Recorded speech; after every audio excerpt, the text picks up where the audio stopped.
Un roi, chapitre 7. Salomon bâtit encore sa maison, ce qui dura 13 ans jusqu'à ce qu'il l'eût entièrement achevée. Il construisit d'abord la maison de la forêt du Liban, longue de 100 coudées, large de 50 coudées et haute de 30 coudées. Elle reposait sur 4 rangées de colonnes de cèdre, et il y avait des poutres de cèdre sur les colonnes. On couvrit de cèdre les chambres qui portaient sur les colonnes et qui étaient au nombre de 45, 15 par étage. Il y avait 3 étages, à chacun desquels se trouvaient des fenêtres les unes vis-à-vis des autres. Toutes les portes et tous les poteaux étaient formés de poutres en carré, et, à chacun des 3 étages, les ouvertures étaient les unes vis-à-vis des autres.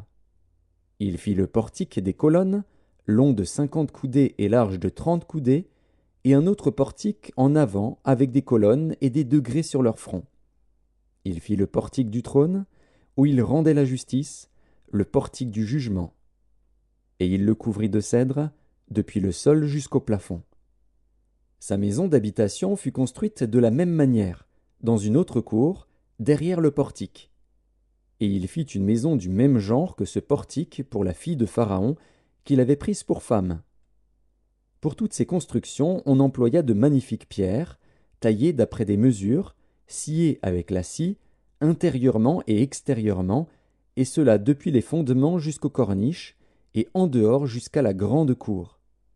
Les fondements étaient en pierre magnifique et de grande dimension, en pierre de 10 coudées et en pierre de 8 coudées.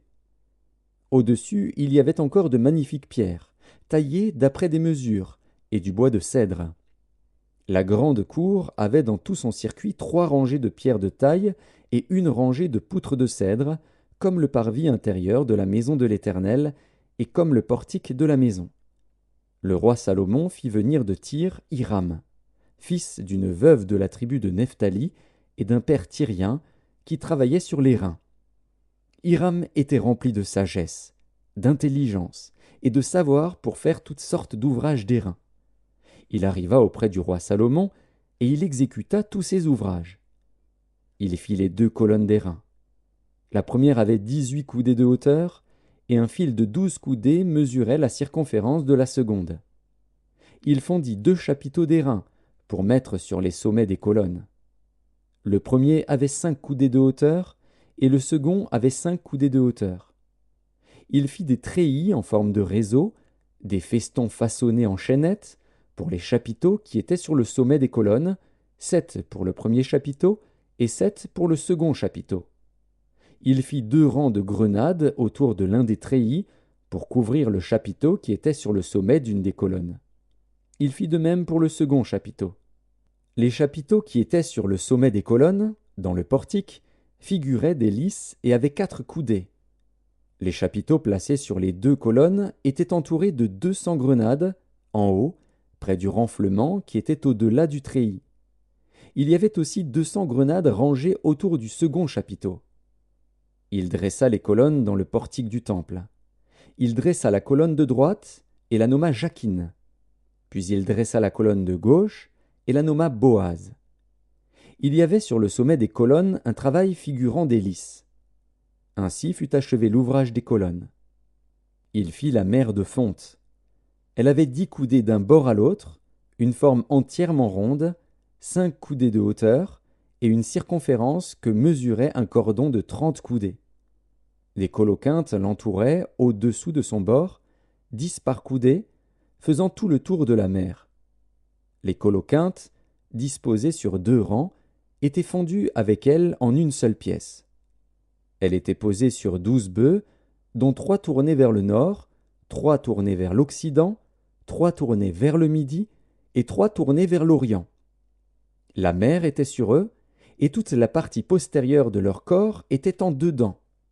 Son épaisseur était d'1 palme, et son bord, semblable au bord d'une coupe, était façonné en fleurs de lys. Elle contenait 2000 battes. Il fit les 10 bases d'airain. Chacune avait 4 coudées de longueur, 4 coudées de largeur et 3 coudées de hauteur. Voici en quoi consistaient ces bases. Elles étaient formées de panneaux, liés au coin par des montants. Sur les panneaux qui étaient entre les montants, il y avait des lions, des bœufs et des chérubins, et sur les montants, au-dessus comme au-dessous des lions et des bœufs, il y avait des ornements qui pendaient en festons. Chaque base avait 4 roues d'airain avec des essieux d'airain, et aux 4 angles étaient des consoles de fonte, au-dessous du bassin et au-delà des festons. Le couronnement de la base offrait à son intérieur une ouverture avec un prolongement d'une coudée vers le haut.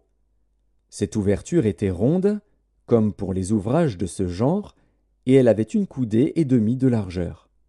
Il s'y trouvait aussi des sculptures. Les panneaux étaient carrés et non arrondis. Les 4 roues étaient sous les panneaux et les essieux des roues fixés à la base. Chacune avait une coudée et demie de hauteur. Les roues étaient faites comme celles d'un char. Leurs essieux, leurs jantes, leurs raies et leurs moyeux, tout était de fonte. Il y avait aux 4 angles de chaque base 4 consoles d'une même pièce que la base.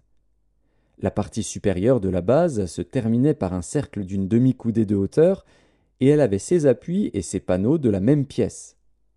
Il grava sur les plaques des appuis et sur les panneaux des chérubins, des lions et des palmes, selon les espaces libres, et des guirlandes tout autour. C'est ainsi qu'il fit les 10 bases. La fonte, la mesure et la forme étaient les mêmes pour toutes. Il fit 10 bassins d'airain. Chaque bassin contenait 40 battes. Chaque bassin avait 4 coudées. Chaque bassin était sur l'une des 10 bases. Il plaça 5 bases sur le côté droit de la maison et 5 bases sur le côté gauche de la maison. Et il plaça la mer du côté droit de la maison, au sud-est. Hiram fit les cendriers, les pelles et les coupes. Ainsi Hiram acheva tout l'ouvrage que le roi Salomon lui fit faire pour la maison de l'Éternel.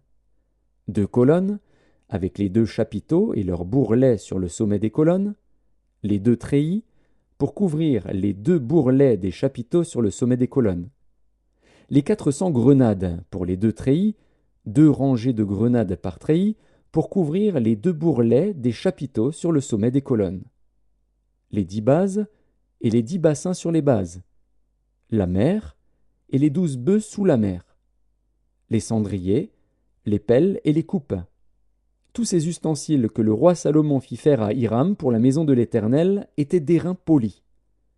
Le roi les fit fondre dans la plaine du Jourdain dans un sol argileux, entre Sukkot et Tsartan. Salomon laissa tous ces ustensiles sans vérifier le poids de l'airain, parce qu'ils étaient en très grande quantité. Salomon fit encore tous les autres ustensiles pour la maison de l'Éternel, l'autel d'or, la table d'or sur laquelle on mettait les pains de proposition, les chandeliers d'or pur, 5 à droite et 5 à gauche, devant le sanctuaire, avec les fleurs, les lampes et les mouchettes d'or, les bassins, les couteaux, les coupes, les tasses et les brasiers d'or pur, et les gonds d'or pour la porte de l'intérieur de la maison à l'entrée du lieu très saint, et pour la porte de la maison à l'entrée du temple. Ainsi fut achevé tout l'ouvrage que le roi Salomon fit pour la maison de l'Éternel. Puis il apporta l'argent, l'or et les ustensiles que David, son père, avait consacrés, et il les mit dans les trésors de la maison de l'Éternel.